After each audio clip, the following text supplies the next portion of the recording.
Hi, this is Books with Brushu. I'm Jordan. I like to drink coffee and read books. Today I have water in my cup because it is 6 p.m. As you can see, the sun is coming down and that's why the lighting in here isn't super great because the sun is setting. I've got my water and I am ready to talk to y'all about the books that I read in March. So buckle up, because there are a lot. There are a lot of good ones and there are some not so great ones. So let's get into some stats because I read some books in March. Let's get some stats going. Actually, let me scoot over just a little bit so I can put the stuff over here. In March, I read 13 books again. I read 13 books again in March. I read 13 in February and I read 13 in March. So that's a lot. Of those 13, 7 were audiobooks, 3 were physical books, and 3 were Kindle books. So got a wide range of, I don't know how I read them, whatever. Now for my average rating. It's not terrible, not as good as last month, but it's still pretty good. A 3.92 average rating, so almost 4 stars, which is good. Then we've got the number of pages read, y'all. 4,982. Almost 5,000 pages I read in March. That's a lot. I am at 36% of my yearly reading goal. The genres that I read 2 mystery thrillers, 2 paranormal romances, 1 fantasy, 1 romantasy, 3 romance, 2 sports romance, 1 classic, and then I DNF'd 2 books.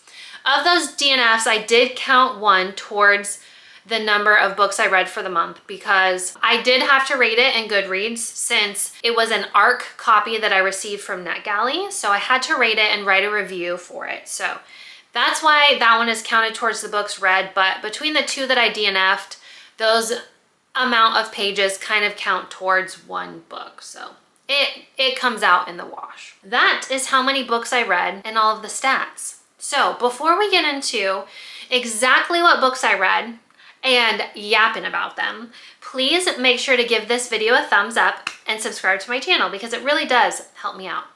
So let's go to my March TBR. Let's first talk about the books on the TBR that I did not get to.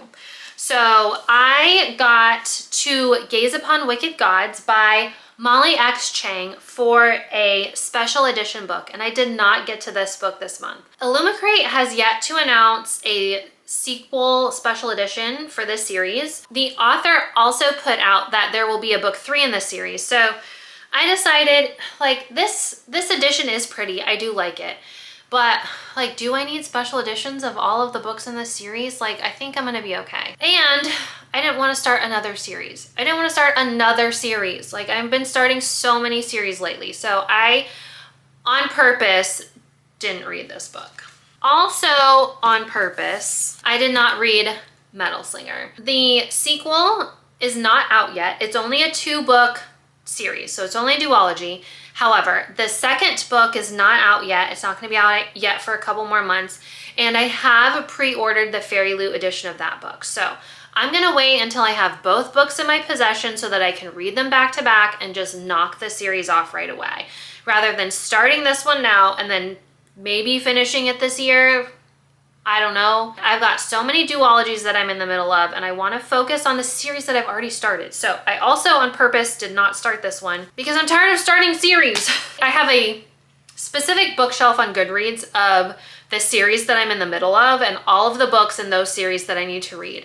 And it's at 117 books.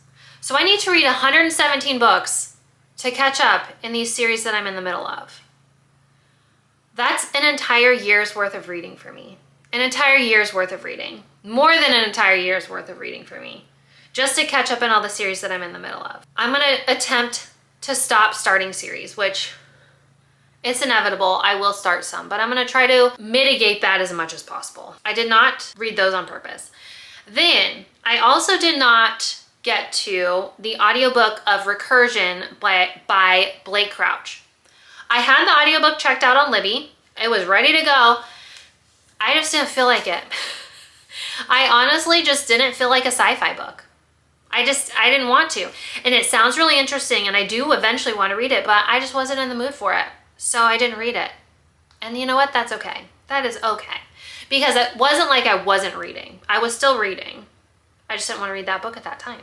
So, man, this light is something else. Let's get into the books that I did read and talk about those. The first book I finished in March was Road Trip with a Vampire by Jenna Levine. And this is the last book in the My Vampires trilogy. This was on my TBR for February and I did not get to it. But I already had it checked out on Libby, so I went ahead and just listened to it anyways. And it was finishing a series. So now it's a series that I've completed. That makes me feel good. But Road Trip with a Vampire. In this book, we are introduced to our main female character, Zelda, and she is a witch. She is living in California, and she has been alive for a very, very long time, to the point where she doesn't even remember her younger years and growing up and such. In her past life, she used to run around with vampires and would get into a lot of trouble and did some not so great things. In an attempt to be a better person, she does not use her magic anymore, keeps it hidden, and has moved to California. One day, she runs into this man, Peter, outside of her yoga studio. Peter is a vampire, and she realizes that pretty quickly because she has been around vampires for so long. Peter was sent to her by Reginald, who is the main male character of the previous book, My Vampire Plus One. He was the main male character in that book, and Reginald met Peter, and Peter has lost all his memories and doesn't know how or why or anything. Reggie thought Zelda could help Peter out. Peter's now in California, seeking her out for this help with his memory loss. So Zelda goes on this journey with him across the country to try to get his memories back. And along the way, they run into some not so great people who actually know Peter and have been working with Peter in the past. It just kind of unfolds from there. It's about them trying to get Peter's memories back, Zelda trying to use some more of her magic because with her repressing her magic, it's been hard for her to control. So she's also going on this road trip for her. Obviously, they start to have feelings for each other. So it was a really cute book. I enjoyed it. I have liked all the books in the series, and I would recommend it if you like paranormal, vampire, just cute, like not high stakes romances. I gave Road Trip with a Vampire 4 stars. The next book I moved on to was Wild Wager by Sophia Avies, and this was my newest Kindle book. So I got a newest Kindle book, and this was the book I picked. Now, I received this ARC on NetGalley, and so I wanted to get the book read before it came out, and it came out, I think, at the beginning of March sometime. I did not get very far into this book, and I DNF'd it. It was a cowboy romance where the main female character was a wolf biologist. She studied wolves, and the main male character owned a ranch and had previously been a bull rider and had been seriously injured, now owned this ranch and employed other bull riders or just people in the space who also had troubles like him. As you can imagine, if you get super injured in an accident like that, you might have a drug addiction, you might have some mental issues, you've gone through severe bodily injury and turmoil because now you can't do what you love anymore and just having to get yourself back on your feet. I honestly did not enjoy the writing in this book. I didn't enjoy the writing. The author was saying a lot of words, but those words weren't communicating anything to you. A lot of times there were just sentences or paragraphs that were super repetitive that didn't need to be. Like, you already said that thing last chapter. Why are you now bringing that thing back up? Like, we already discussed that thing. So it was just odd to me. I'm gonna close these blinds real fast. Now that I'm not being totally blinded, I didn't enjoy the writing. It was very insta-lust. The characters just weren't believable, honestly. And I didn't even get that far into the book because I didn't care. I didn't like the characters. So I decided to DNF it. Honestly, I wouldn't recommend it. There are way, way better cowboy romances out there. So just save yourself the time and pick something else. If you want a good like cowboy ranch romance, pick up Chasing the Wild by Elliot Rose or any series by Elsie Silver, like so much better. And then the next book that I listened to on audio was The Love Hypothesis by Ali Hazelwood. So we spun the wheel and got an Ali Hazelwood slice. And so I picked The Love Hypothesis, and y'all, I loved this. I loved it so much. I have loved all of Ali Hazelwood's books that I've read so far, and this is the first of her like STEMinist romances, and I loved it. We are introduced to our main female character, Olive. In the very first like prologue scene, she is trying to get into a graduate program and runs into this man, doesn't know who he is because she was having trouble with her contacts and she can't see, and she's got like tears streaming down her face, and runs into this man in the bathroom while she's trying to like fix herself. Has this chance encounter, seems to never see him again because she didn't know what he looked like. And then we skip to present day where she is a graduate student doing research. She is studying, I think, pancreatic cancer, trying to come up with a way to detect that cancer earlier. In the scientific world, you get grants to then pay for your research, and research is expensive.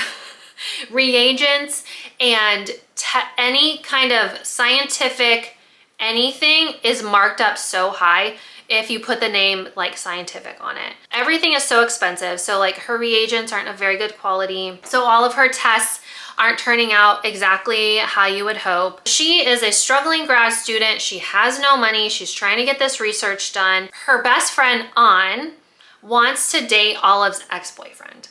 And Olive is fine with it. She does not have feelings for this ex, and she wants An to not feel guilty about dating this guy. So, randomly one night at the school, in the lab, she runs into one of the professors, Adam Carlson, and he is known to be grumpy and not very nice and just very direct and like, hey, your research, like here are the flaws in your research, like you need to scrap it or you need to fix this or like whatever. So he's just very blunt with his students about fixing like their research plan and all of that. So he's known as a not very nice person. Well, Olive is walking down the hallway in the lab at school, and An is supposedly like behind her, and randomly Olive runs into Dr. Carlson and kisses him in the hallway. It's kind of funny. Their banter back and forth is really cute. They end up, for the benefit of both of them, they end up fake dating. I've never super loved like a fake dating, fake marriage. I super hate fake marriage, but fake dating thing, some fake dating's okay. And this one was good. They play off of it because Olive wants An to date this ex, and turns out Adam needs to show the board and the school that, and the dean, that he is invested in staying in the area and that he's not going to move somewhere else because they're basically withholding his research funds because they think he's gonna leave. Basically saying that, hey, I have a serious girlfriend here. She goes to school here. Why would I leave? Kind of a thing. Like, I'm here to stay. And you know, so along the way, they obviously develop feelings for each other, and there are some other things that happen, and it's just really cute. It was really cute, and I really enjoyed it, and I really enjoyed the audiobook too. So definitely recommend The Love Hypothesis. I recommend all Ali Hazelwood books, honestly, but I gave this book 4.25 stars, so pretty good. Then, y'all, I got into Culty by Mariana Zapata. Y'all, this book was so good. This book was so good. Let me start off by saying, if you do not like a slow burn, you won't like this book, because they don't get together until like almost the very end of it. And it's a pretty long book. It's like 500 something pages. I really enjoyed this book, y'all. We are introduced to our main female character, Saul, and she is a professional soccer player. She plays on this team in Houston. She is one of the starters. She's been on the team for a long time, and she's just really dedicated to playing and getting better and being the best that she can be. Well, ever since she was a little girl, she had a crush on the star soccer player from Germany, Rainer Colte. And she had his posters up on the wall. You know, as a young teen, she was just infatuated with him and thought, oh, one day I'm gonna marry him. And you know, when he eventually got married to someone, you know, his own age, she was pissed off and like tore his poster off of her wall and everything. Well, now she's grown up and she's over this crush. Well, Colte has gone through some things in his life. He's retired now from playing professional soccer. In order to improve his image, he is going to be one of the assistant coaches on her women's soccer team. Of course, this leads to a lot of media, a lot of publicity. She has to convince herself that she still does not have a crush on him. Like, the 13-year-old still living inside her is like freaking out because Colte is there and is her coach. Well, he comes in and he's an asshole. He doesn't talk to anybody. He doesn't coach. He just stands on the sidelines and doesn't say anything. Basically, they all just ignore him because he's not doing anything. Anytime she sees him, you know, she tries not to interact with him and everything. And of course, they have press and stuff that now are coming like before all their practices and games and trying to talk to them and ask them questions about Colte and trying to get the dirt on him and whatever. One night, her best friend calls her and he says, hey, I think Colte is here in the bar and he's passed out. No one seems to know who he is here, which is odd, first of all. And he's like, I didn't know who else to call because the bartender like wants him out of here, but he is totally passed out, like passed out drunk. Saul ends up going to this bar and her and her best friend walk him like literally drunk and passed out, like not conscious, to her vehicle. And she doesn't, and then she's like, well, where do I take him? She's like, I'm not taking him to my house. I don't know this dude. Just because he's famous and I have a crush on him doesn't mean I want to take him to my house. So she ends up renting a hotel room, sticking him in the hotel room, and then she's freaked out that he's gonna like die. So she sits up in the chair all night watching him to make sure he doesn't die. And then before he wakes up, she like leaves him a note and leaves. Well, then that night at practice, he doesn't say shit to her. He doesn't say like, oh, you know, thank you for coming and getting my drunk ass or anything. He comes up to her and he threatens her and he's like, you better not tell anybody or I'll ruin your soccer career, blah, blah, blah. And she's like, what the fuck? Like, I helped you out, dude. Through some more instances like that where she's helping him out because she's a nice person, feels bad for the guy, and he keeps treating her like shit. Well, they end up becoming friends. That friendship obviously leads to something more. It's definitely a very slow burn, but I enjoyed it. I really liked it, y'all. I really, really enjoyed it. What is up with my eye? Sports romance, super enjoyed it. Oh no, I gotta go unbrick my phone, hold on. I ended up giving Colte 4.25 stars, so I really liked that one too. And there's kind of another spin-off book that's about Saul's cousin or something, and so I've added that to my series to finish because it's kind of related. I went on to finally finish Sense and Sensibility by Jane Austen. I know, this book took me way too long to read. Way too long to read. But guys, I got through it. I finished it. I really enjoyed it. If you want more of my thoughts on this book, I will link my historical reading vlog down below. And you can check that video out to hear more of my thoughts. But I did really enjoy this book. And I gave it 3.5 stars. Then I listened to the short novella, My Week with the Prince by Jay Sterling. Now this was book 3 in her Fun for the Holidays series that I have been listening to since January. They're just short, cute romance novellas. And in this book, our main female character and her younger sister, they lose their mother. She had cancer. She left her daughters in her will that she had totally planned a trip for them to Ireland. Since the mom got sick, she decided to plan the trip for just the daughters after she had passed. So the girls pack up and they go to Ireland. Well, the man who picks them up at the airport is very, very attractive. Turns out he owns the inn where they're staying. Him and his best friend end up developing feelings very quickly. It is a novella, but developing quickly for the two girls. And so they spend a majority of their vacations together, traveling around Ireland, going to a bunch of sites, and obviously falling in love. So this was just cute, quick, short. I loved it. I have enjoyed all of the books in the series so far. If you like just a cute, short, holiday themed romance book where you know they're gonna start hooking up right away because you only have like 3 hours, you know, 200 pages or whatever, 150 pages for them to get together, you know, you kind of expect that. But I gave My Week with the Prince 4.25 stars, so super, super enjoying it. Then I went into Body of Evidence by Patricia Cornwell, and this is the second book in the Kay Scarpetta series, and y'all, I'm loving this series. I'm enjoying it because it's something different than most of the other books on my TBR. Police procedural, she is a medical examiner. Of course, there's another case that her and Marino are investigating. Marino is one of the lead detectives, and they end up working together a lot, and they're kind of friends and everything. So, of course, her and Marino get into some stuff, trying to solve some mysteries. Kay ends up being present at the house when a lady dies, and we think that she commits suicide on purpose while Kay is there, and so it's a whole thing. But again, police procedural, medical examiner, her life is threatened again. I enjoy these books. I just like them. And the audiobooks are pretty good. They're a fast listen. I'm glad that I got this series for my Complete a Series challenge. So making my way through it, got through book 2 this month, and I gave Body of Evidence 3.75 stars. Then I jumped into Lightlark by Alex Astor. And man, guys, man, I really enjoyed this book. So this was a Taylor pick. Taylor is my sister.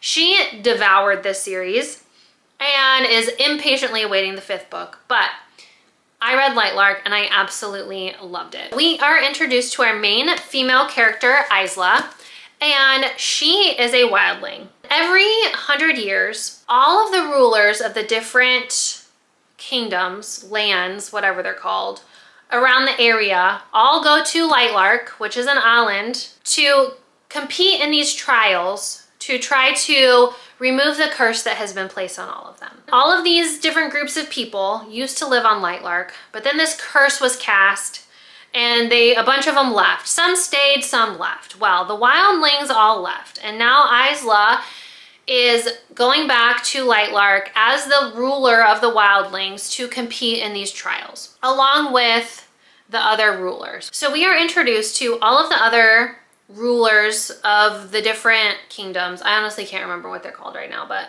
I digress. They start off with all of these trials. The ruler of the trials, the first couple trials, they end up getting to pick who of the rulers will be paired together to then try to solve the mystery of breaking the curse. Isla and one of the other rulers have this plan to basically save their own nations because they don't think the curse can be broken. Isla and the other ruler are going on all these side quests to try to find these different artifacts to break their own curses, just not the curses of everyone. They run into some roadblocks along the way.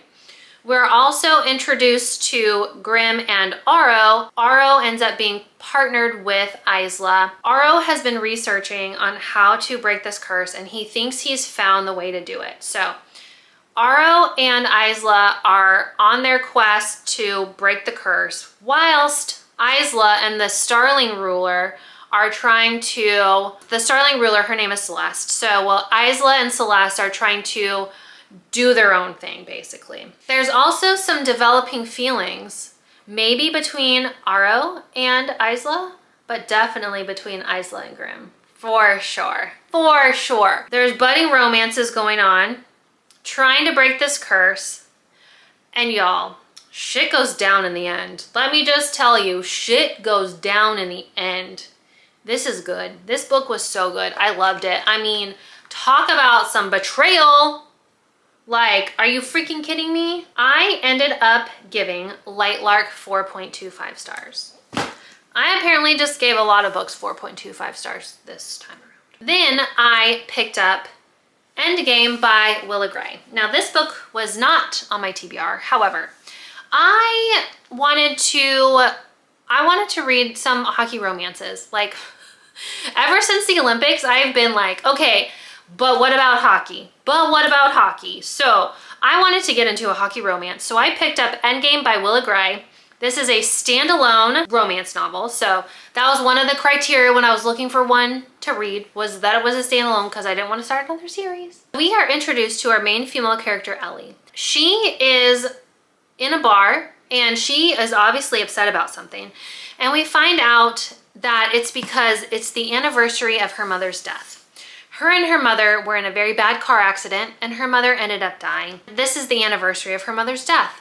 And so she was in a bar, drowning away her sorrows. Who so happens to be a couple seats down but Matt Anderson, Minnesota hockey star.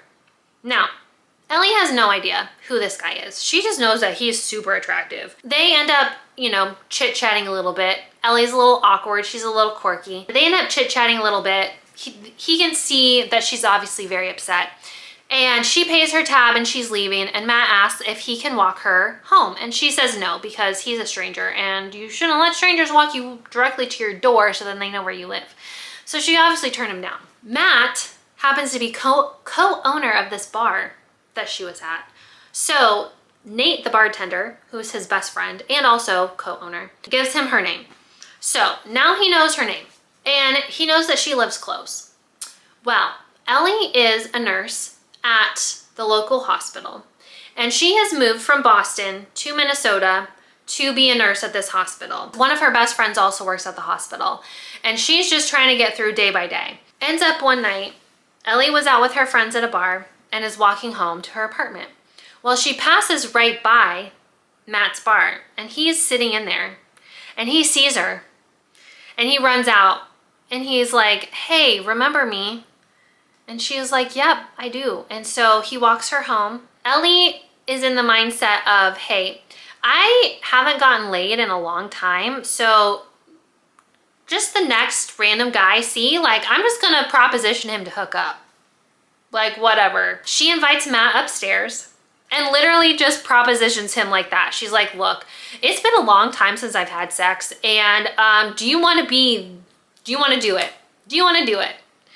And she's obviously very embarrassed by this, by being so blunt. Okay, well, if you noticed, things are a lot different. It is now a totally different day. So my battery died and I only have one battery, so I had to wait for it to charge. And by that time, it was late and I was ready for bed and I didn't feel like it anymore. It is now the next day, which is why this video is gonna be out late. And it's now the next day. I've already done yard work. I've already showered and washed my hair. That's why it's all wet. This just is what it is. The lighting is better today though. So let's continue on talking about Endgame by Willa Gray. Let me open my strawberry Waterloo because I love a spicy water. Now, let's finish talking about Endgame. I loved this book. I know I talked about Ellie kind of embarrassing herself by propositioning Matt, and I'm super phlegmy because I just did yard work and I'm allergic to grass and pollen and all the things. I always get a little stuffed up afterwards, even though I take allergy meds, and I also wear a mask when I'm doing yard work, which is really hot, but whatever.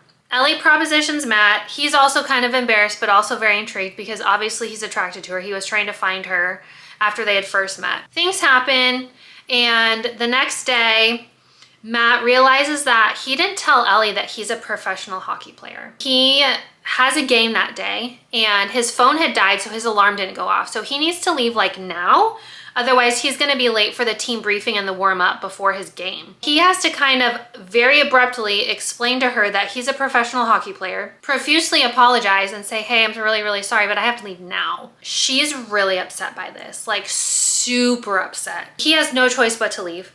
So he's thinking about this the rest of the day, and immediately after his hockey game, he runs back over to her house to apologize to her more. And they end up coming to an agreement. Most of it, like, there's underlying reasons why him being a hockey player is an issue, But one of the upfront ones is that all of the publicity that he gets, all of the attention that he gets from social media and the news outlets and reporters and whatever. They agree to keep the relationship a secret to protect her from all of the media. He's not super on board with this. He doesn't want to keep the relationship a secret, but he does it for her. So things progress. He finds out more stuff about her trauma from the car accident that she was in with her mom. He's going through some personal stuff himself about being a little bit older in the sports realm and either wanting to retire or not wanting to retire. He doesn't want to basically be forced to retire because he, is just declining and not playing well anymore. So there's some other things going on. There's a third act breakup, just like always, but it's not the worst. But I really did enjoy this book. I gave Endgame by Willa Gray 4.5 stars. So a super good rating. I really enjoyed it. It was a good sports romance. The next book that I finally finished was Fool's Errand by Robin Hobb. Now, this is the first book in the Tawny Man trilogy, but it is in the greater realm of the Elderlings world that Robin Hobb has created, and this is the third trilogy in that world. Now, I started this book back in March. I put it on pause for other various books that I wanted to read. Namely, I was reading and listening to the Bonds That Tie series. Fool's Errand just got kind of pushed to the back burner, and that was fine because I own it on Audible, so it's not like it was going anywhere. I did get an Audible pick for my March TBR. Did I say March? I started it in February. This is my March wrap-up. I started it in February. Oh, my Lanta. I started Fool's Errand in February because it was on my TBR. I did not finish it. I got about halfway through. I finished it in March. And I am also counting it as my Audible pick for my March TBR because I knew I wouldn't get through a second Realm of the Elderlings book. They're like 30 some hours long, or 25 hours, 30 hours, something long audiobook. So I knew I wouldn't get through a second one. So that's why I decided to just use Fool's Errand for this prompt as well. It's not a big deal. It's not that serious. Confusion on months. We're back to following Fitz. We're introduced to Fitz in the first trilogy. And the first book in that trilogy is Assassin's Apprentice, I think, or something like that. We are following Fitz again. So really you need to start off with the first trilogy if you're going to get into Robin Hobb's world, because otherwise you're going to have no idea who the characters are. You're going to have no idea about past events that they're referring to or people that they're referring to, because it refers back to that first trilogy a lot. It even refers to some of the things in the second trilogy, which is Ship of Magic, I think is the first book. You really have to like read these in order, even though they're separate trilogy. You may as well just treat it as one big, huge series, honestly. Because you really can't read Tawny Man without reading the others. We are following Fitz and Night Eyes on their journey to help Prince Dutiful, who is Verity and Kettrican's son. Prince Dutiful is due to be the ruler of Buck Duchy. He has seemingly run away or been kidnapped, and so Fitz is tasked to go and find him and also train him once they do find him and bring him back to Buckkeep. So it's just the journey to find Prince Dutiful and Fitz's life and how it's changed since the first trilogy and how it's going to change even more now. These are just regular fantasy books, so there's really no romance to speak of. So if you don't like just a plain fantasy where you have a quest and some side quests and whatever, then you won't like any Robin Hobb books. But I do enjoy these books. They're pretty good. I like the author's writing. I do like Fitz. So I gave Fool's Errand 3.5 stars, and I will definitely be continuing on with the series. Then I jumped into the audiobook of When I Kill You by B.A. Paris. Now, I love a good B.A. Paris book. I really enjoy her mystery thrillers. I think they're great. They're usually pretty quick, and the twist at the end is usually really, really good. My favorite of hers is The Prisoner, which I think was her second to last release. Highly recommend The Prisoner. It's so good. In this book, you have two different timelines. You have a past timeline, you have a current timeline. And in one, you're following Nell Masters, and the other one, you're following Elle Nugent. Nell Masters and Elle Nugent. Well, you find out like right away they're actually the same person, and she's just changed her name because of circumstances. So you go back and forth with her past. She witnesses a young woman getting her phone stolen from her on the street right outside of her apartment. The young woman, you know, screams in alarm, oh, that man stole my phone, whatever. And she hops in the car with this man who pulls up, and they seem to go off and chase whoever stole her phone. Well, the next day in the news, this woman has turned up dead. Obviously, Elle calls the police and she's like, hey, I literally saw this woman outside my apartment yesterday. She got her phone stolen and she hopped in the car with this man, and here's a description of the car and here's a description of the man. She kind of feels obligated to help the police investigate this murder because she witnessed one of this girl's last moments. So that brings upon issues of its own that lead her to then changing her name. And then in the present timeline, you're following her new life with her new friends in her new apartment and her new boyfriend. She has a stalker. She thinks it's somebody from her past has found out who she is and is stalking her.